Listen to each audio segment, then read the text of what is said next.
just random stuff while we do a little massage because, yes, I am still sick and I don't know, I just like doing ASMR stuff.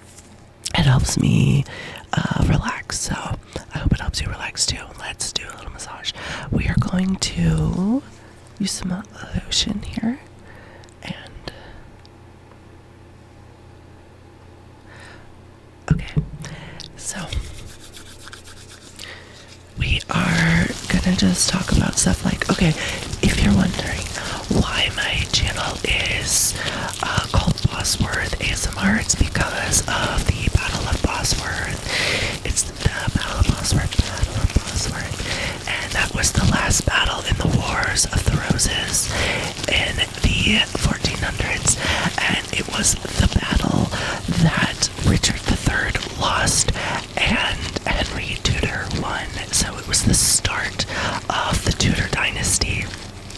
And I love the Tudors.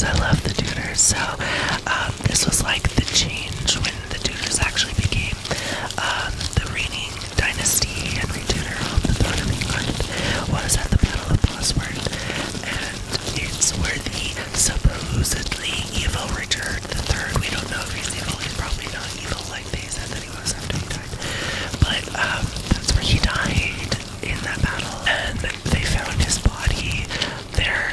It was like 500 years later, they found his body, like we, modern society, found his body in under a parking lot, when they were like building the parking lot, and isn't that crazy? It's just like laying there forever, and there was like no marker that we could see for that's where his body was, but they tested the DNA and that was Richard's body. Okay, I'm gonna get your shoulders. But basically, yeah, so I like Bosworth, and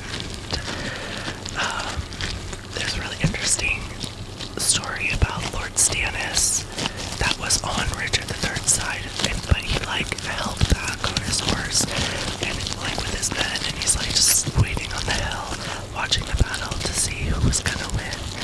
And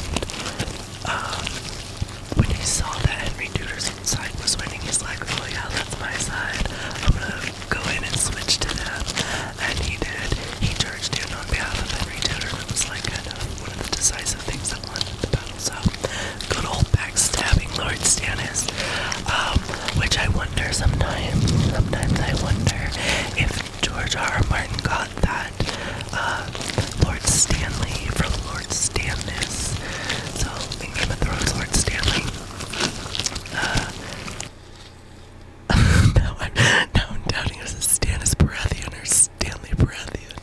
I don't know, but a lot of the names in Game of Thrones comes from the Wars of the Roses. Even the maps of the world there is basically just England turned on its side, or the United Kingdom turned on its side. I think that there's like Scotland turned on its side. Like you just take the whole thing, you just turn it, and that's like the Game of Thrones thing map.